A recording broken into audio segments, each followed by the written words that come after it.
What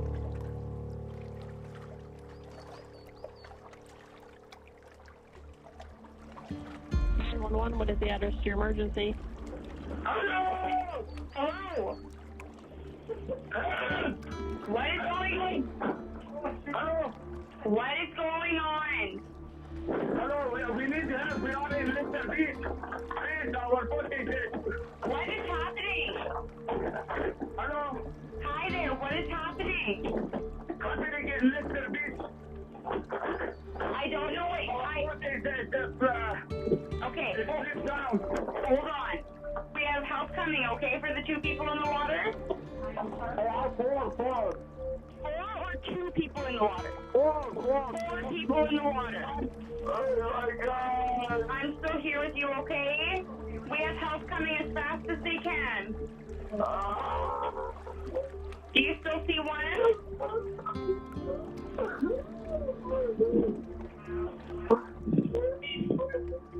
You see one person?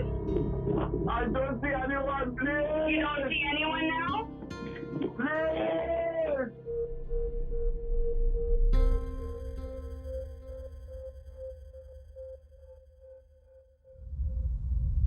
You will find him at the funeral service in the mosque. You will find him in the synagogue. You will find him in the church. And you will find him with the Yazidi refugees. He did not discriminate on the person's faith. For him, the only thing that counted, number one, is humanity. We're all human beings, and each one of us deserves dignity and a fair life in this world. If you will knock at the door and you ask him for $1,000, and the $1,000 is all what he has to survive through the month, he will give it to you. Nour was in a hurry because he wanted to do a lot of things in a short period of time. He was a jewel in our society. He was a person who had a solution to everything. Nothing could prevent supporting human beings. He had a lot of friends because he liked to help people. Nour didn't know how to say no. He said, by saying no, you're killing the hope. And then he told me, you know how much hope is important? It's as important as nutrition for bodies.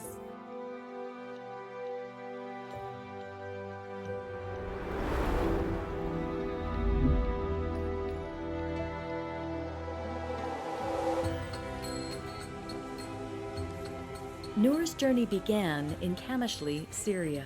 The word Nour is light, the sunlight, or sometimes we can say the life light.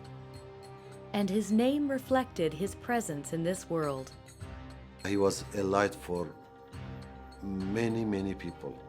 The oldest of 6 children, he had a simple but happy childhood. We grown up in a town where all the children play outside in the street, all the relatives around, lots of friends. From a very young age, Nour stood out in a crowd. He was a leader when he was child. Like every time he lead us, or our friend. He was very popular. He had his gang, like he had many people around him in the neighborhood, and all the kids will go around him because he's the leader. He's supporting them, he's helping them. Even the elderly in our neighborhood, they knew him and they really liked spending time with him. When he believes in something, he will do it. Like he will convince you to believe in whatever he's believing in. He would try to change your mind. It was not easy to change Nour's mind. Nour was touched when refugees came to his hometown in Syria. Many people lived with us from those refugees. And again, I would say Nour was very active, had the energy to do even more and more. After his mandatory army service, he enrolled in the University of Damascus. He went to the university, like the media university, as a journalist. During his studies, he met the woman who would become his most significant other. It was my last year of university. 1 month had left to graduate. He immediately told us that he found his soulmate, and he told my mom, I found the person who I will marry. It was love from first sight, and after 5 days he proposed. I said yes. 2 years later, we got married. And we were like surprised, like very soon. He just said, I met her a few days ago and this is the person.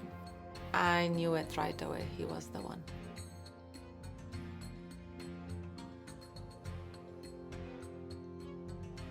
The couple started a family and dedicated their professional careers to becoming a force for helping others. We own our own company at that time for student service, different services. But Nour could not shy away from challenging injustice.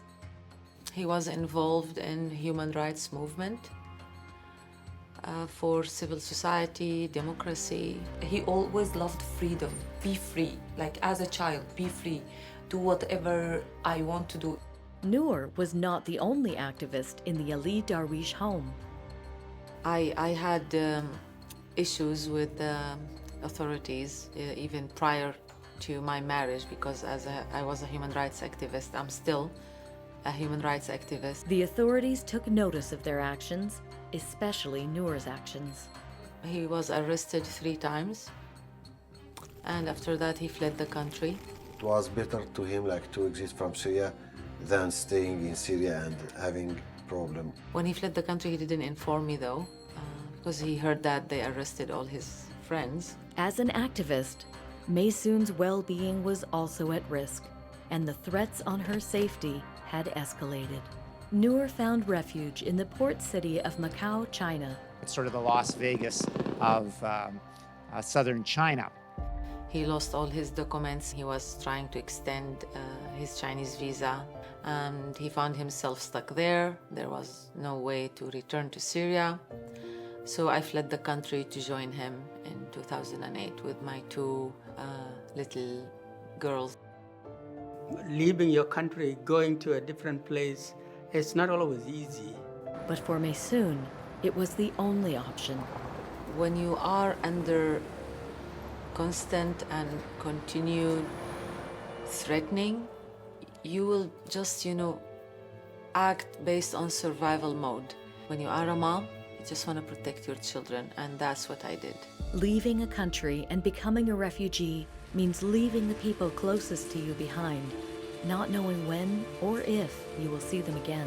I left my family behind, my mom, my siblings, my in-laws, friends, everything. It was tough. The family left behind will also experience loss. It was so hard to be separated. First, like the kids, we were very, very attached to them. Nour wasn't only a brother, he was a friend. He was the one who would protect me if I needed any protection, or even if I want any kind of freedom. I am from Middle East. The female there, they face lots of challenges. So yes, when he left that gap there because he is solving all our problems.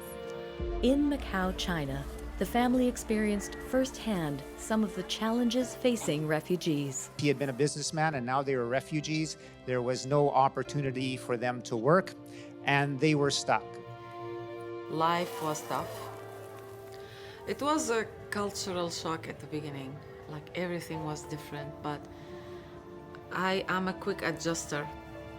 And when I knew people very well, I start feeling like it is like cold to be there because everything was new, under pain, under pressure, but yet the kindness that we faced was amazing. So we survived. Nour and Maysoon were hopeful that they could stay in China.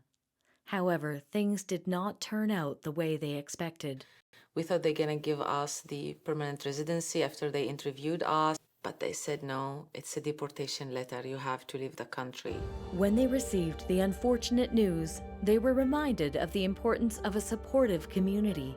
My friends advised me to write a letter, so they sent the letter all over the world and we received an answer from Canada. And so when this request came to us and they told us about the family, it really felt like Nour and Maysoon really had no options where they were, and our congregation discussed it and just seemed like, well, yeah, it was God's leading to sponsor that family. Tobia and George, who lived in Macau, were visiting Winnipeg when they heard about the family. Mason's good friend in Macau wrote to me and explained the situation that they were facing, not quite immediate, but very imminent deportation. My first thought was these dear little girls and the whole family, and why should they be deported? So that was my first thought. And we went back to Macau, and when we met Nour and Maysoon, it was already at the point where our church here, Douglas Mennonite Church, had agreed to process their case. The process of sponsoring refugees to Canada can be daunting and can take years. Nour and Maysoon's case proved to be even more difficult, and it was classified as a sensitive case.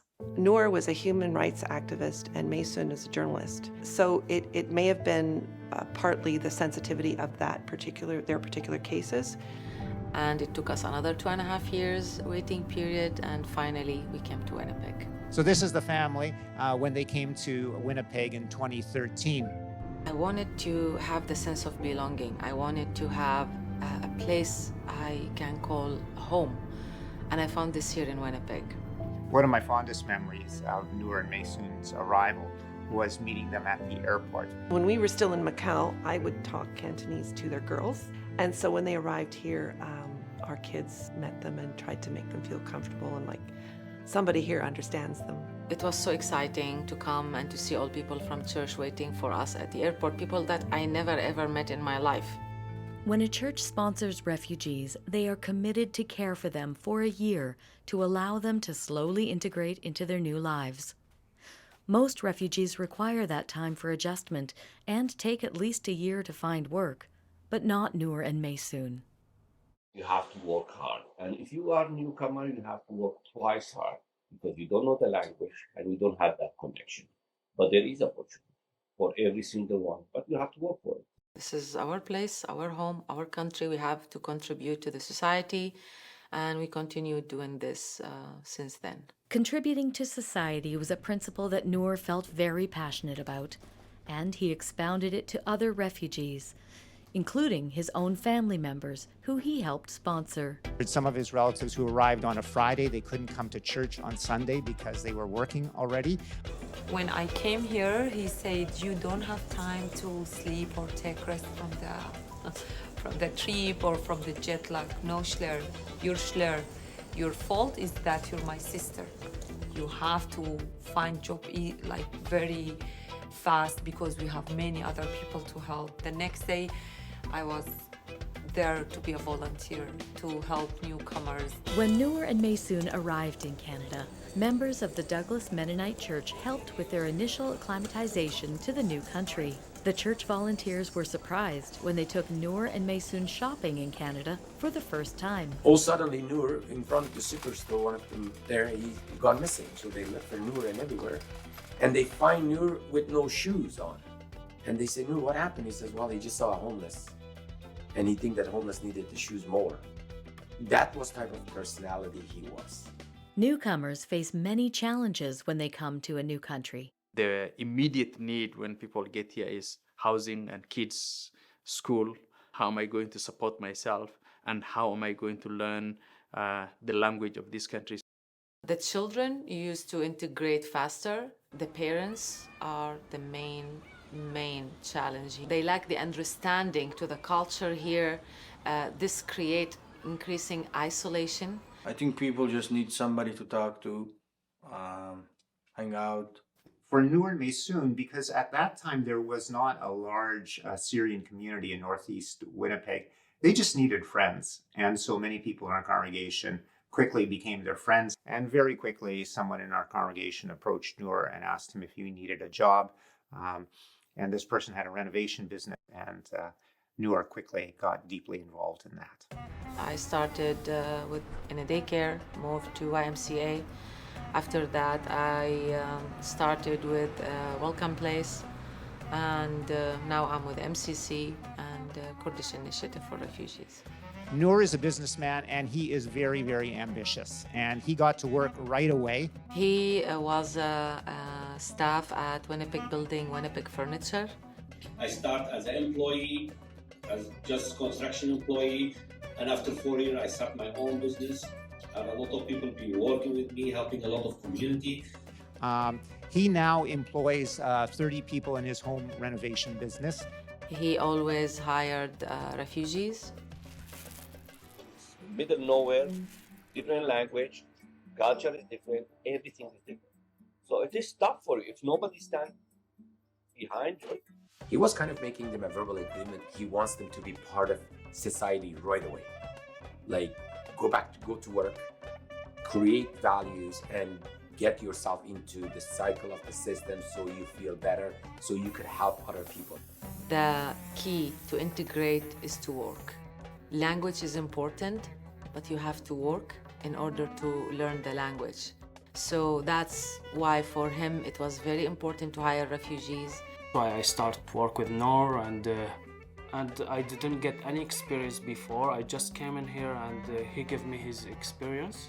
We love our people to start their own business. Then they get like in future, those refugees, they can make a change. The business was good, I can say. He could have done more, but he was so occupied with community, with people. Using his own experience in Syria, China, and also in Canada, Nour understood the importance of community support for newcomers. Helping others had become his #1 priority. He wanted to kind of give it back. He'd done amazing things in a short period of time that he was in Winnipeg. He had done more than a person would accomplish his lifetime. Nour, who was of Kurdish heritage, was one of the founders of the Kurdish Association of Manitoba. So I met him through trying to actually form at that time a Kurdish Association of Manitoba. And Nour wanted to be a part of it, and Nour took a big role on that. He organized rallies to support his people in Kurdistan. We Kurds here in Winnipeg, and we couldn't be silent about what was happening. And we brought Kurdish voice to the world, and we tried whatever we can to support our people back home. He had a deep desire to connect with many other cultural groups. But on the other hand, he was also very, very proudly Kurdish. And being Kurdish was very, very important to him. But Nour's advocacy and support for others did not end with his own community. Even though he's been oppressed by the regime in Syria, like his Kurd for ethnicity, for his religion, for his activity, like he would not put him and his people, Kurdish people, up front. Every community was equal to him. Anybody that needed help, he would have gone and do it. I came here under LGBT protection in December 2016. When Nour heard about Adam, he immediately helped him with a job. But not only that. In our community, they saw that I'm in like wedding age. So many families, they ask me for get married to their daughters.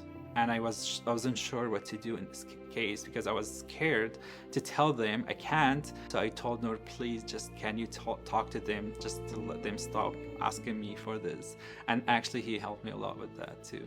Some newcomers suffer horrific experiences in their home countries.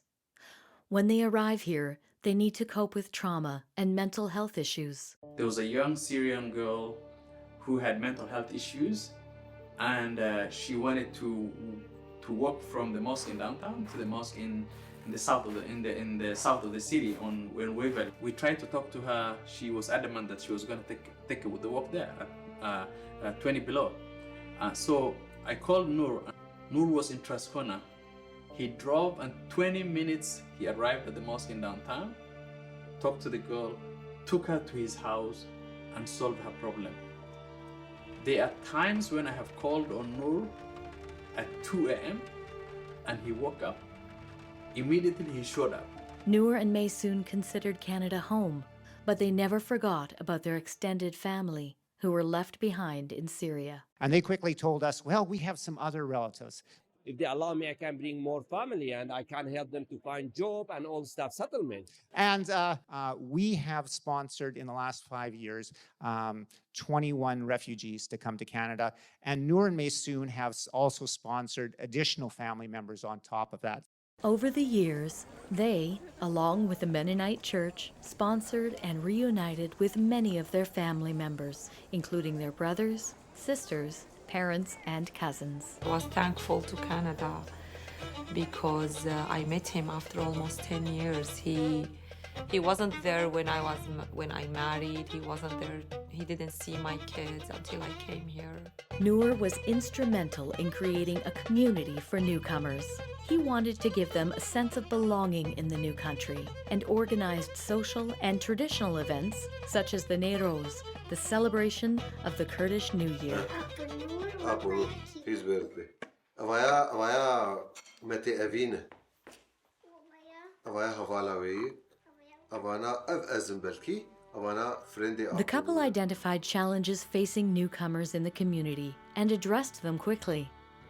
They noticed that children and youth in the community did not have adequate access to programs during the summer holidays. Many of the children saw many Canadian children going off to summer camp or being enrolled in day camps in the city, and they realized that these were not accessible for both financial reasons and language reasons to many of the newer Canadians in the area. And so our church building has a large gymnasium, and they said, what about having a summer program for newcomer youth in the neighborhood where they could come, they could play games, they could do crafts. It's something we take a pride of it, and we're hoping really to just continue with it with all newcomer youth and children.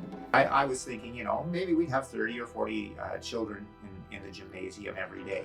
And very quickly, there were 120 children in the gymnasium every day, and there were Syrian cooks hard at work in the kitchen, making Syrian food for the children, and there would be very, very loud Syrian music blaring down the hall as 50 or 100 children were dancing in the gym and playing all sorts of games.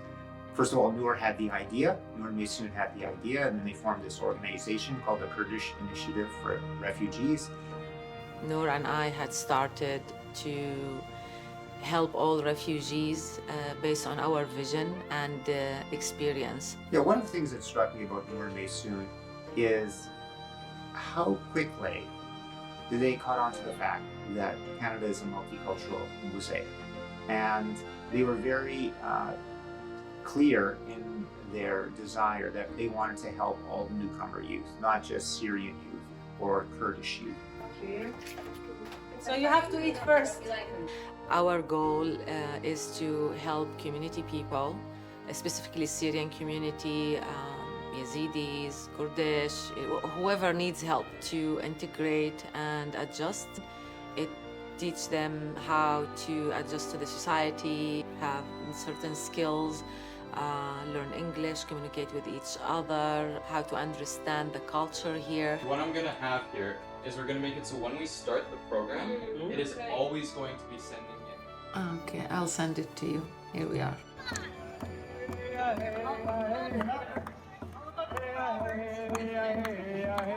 We had a young boy from the Yazidi community who was captured by ISIS, and his family was here, and the child was freed from ISIS captivity in Iraq, and he appeared on the TV. So Nour called me and he said, we must bring this child, not tomorrow, today. We must get him here. And I said, Nour, it takes time for the government to process the file itself. And he said, I don't take that for an answer. We must get this young boy within this month. Within 25 days, the child was here in Winnipeg, mainly because of the push of Nour. Through their organization, they supported refugees in Canada. They also took it upon themselves to support refugees who aspired to come here. أنا اسمي عبد القادر الشيخ. أنا سوري الجنسية. جابني ساعدني هون في الجي لهون على كندا نور. He talked to us before we came to Canada. He gave us more information about Canada. He sponsored us to came here.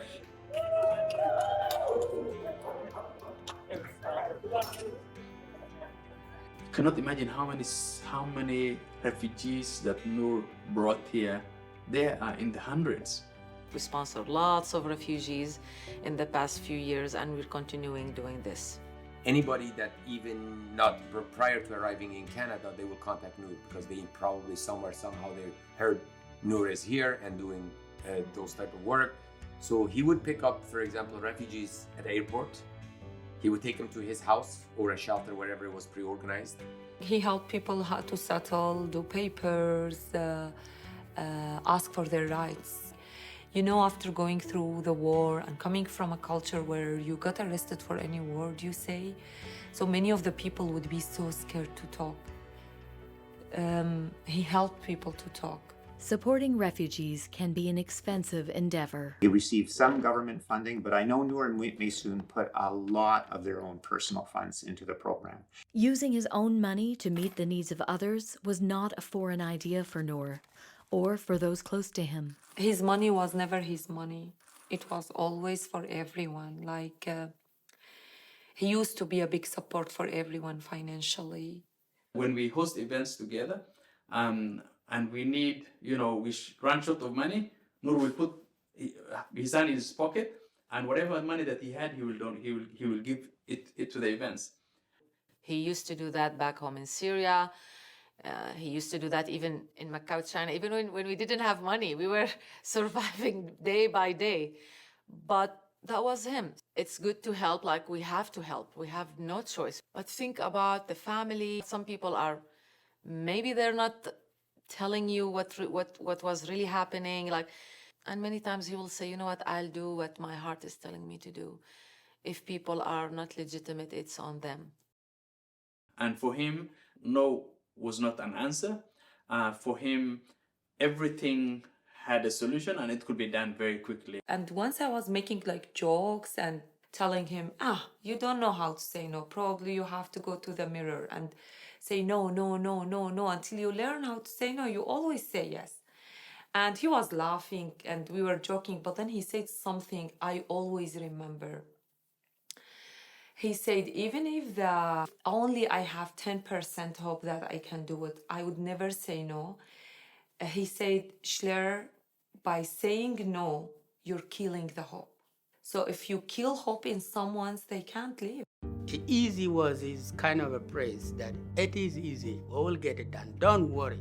He always left people wondered about how he's gonna do that when he said it's easy. Of course, Nour did not do it alone. Nour was someone who was always the face of many of these events. He would have these grandiose ideas, and it often was up to Maysoon to pick up the pieces and actually get the work done. I couldn't reach what I reach right now without supporting too many people. So I would like first thank my wife, Maysoon Darwish. I understood his absence, why he was doing this, why he needed to be with people all the time. People need someone to hold their hands and lead them through this really tough road. We are here for a reason, and lots of responsibilities are upon our shoulders. Nour had another talent. He has the ability to bring people together. Nour was not just only a leader, but a community mobilizer. Newcomer people who's coming here, Canada for them is something maybe you just take it for granted, but for us, it's something is very unique. So we like to celebrate that, but at the same time, we're looking if somebody like organization, they like to be partner.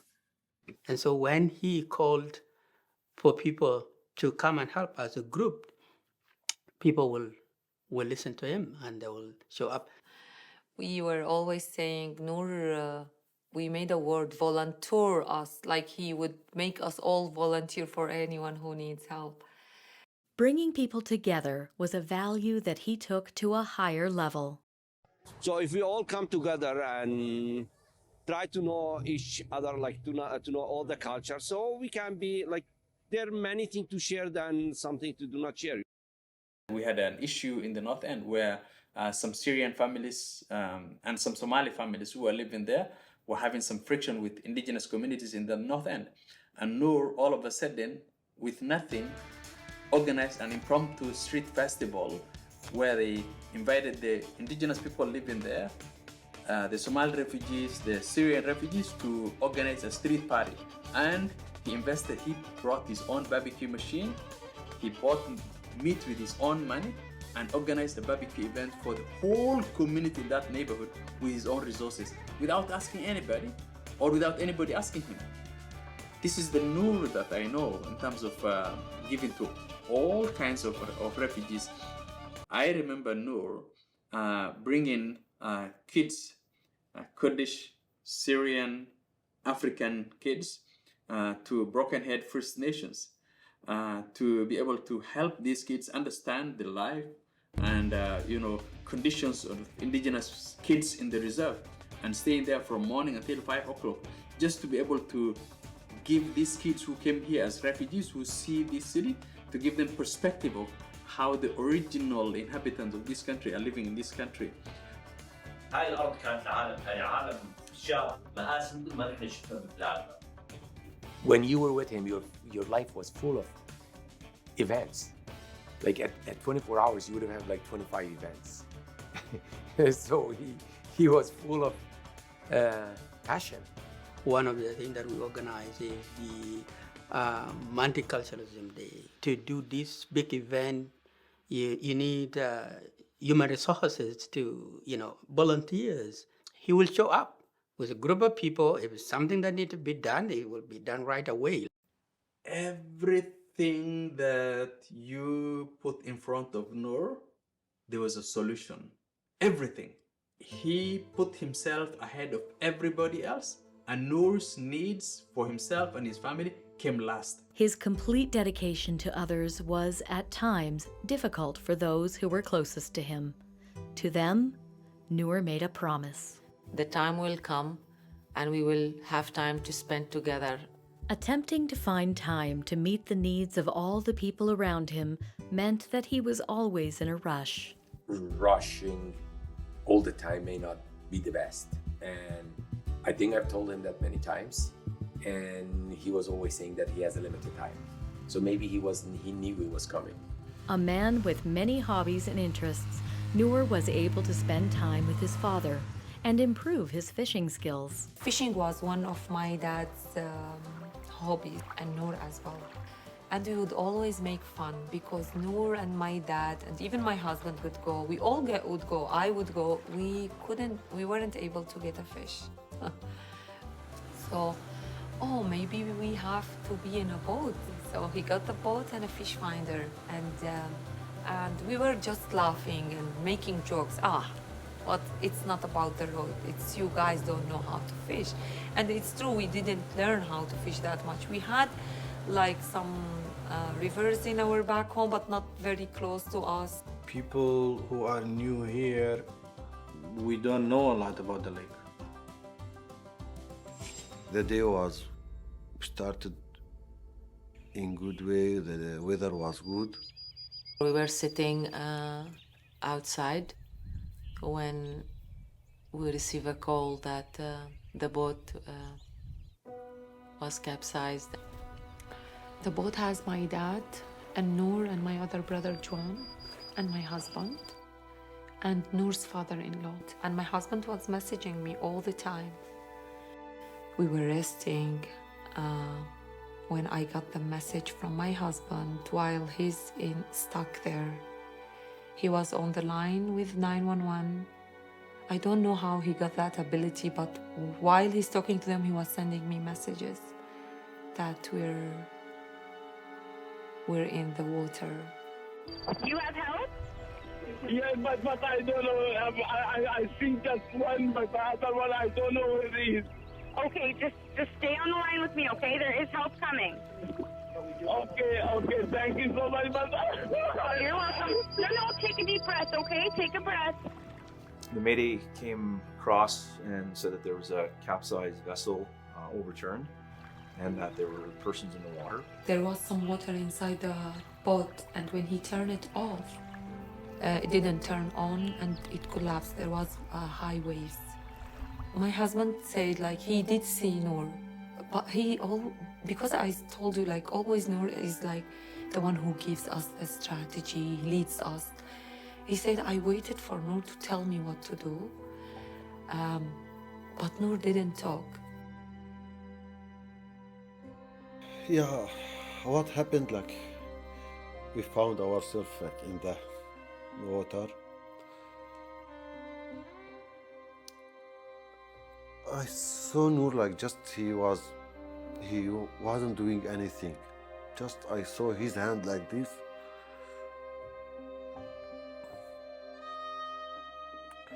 I thought he's okay. And I know that my dad don't know swimming.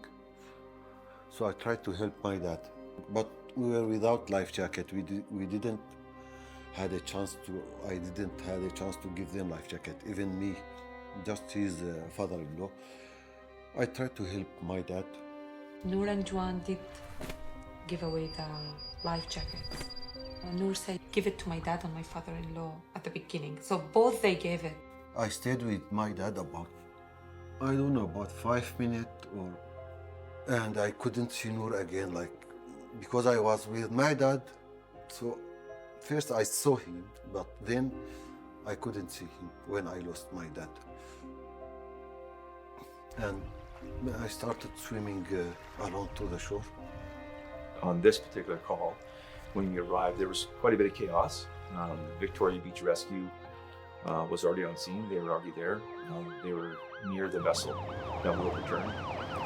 And they had recovered a victim already out of the water, and it was in their boat. So when we arrived, our focus was to look for the people who were missing and also to check the vessel to make sure there was no one trapped in anything. When I started swimming alone, I knew that like I missed them.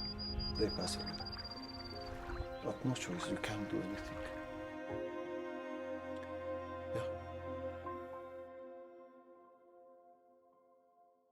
I knew Nour. Nour will not stay alone without helping. I know that he will,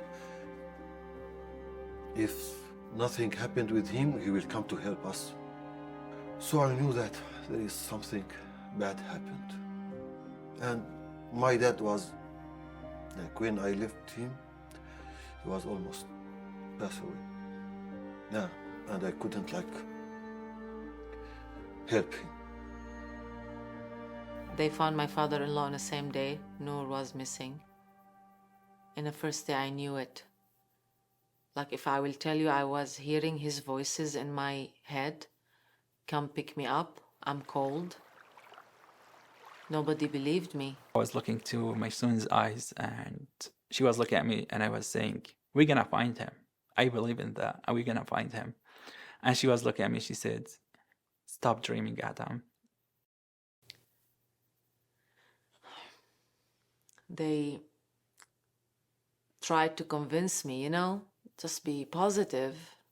And I remember I used to just follow them with what they're saying, but deep in my heart, I was sinking in my misery. At the first few days, I was confident that he's there. After that, I didn't want them to find him. I even asked my son, I said, "Stop the search.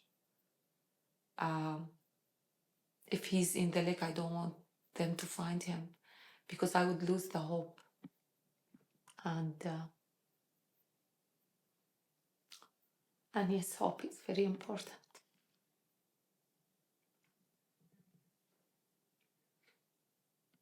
Many people joined in the search for Nour. And you were almost like looking for a needle in a haystack. But we knew this guy, like Nour, has done amazing things, and we were always looking for a miracle to happen. There's all the Kurdish people, all the friends.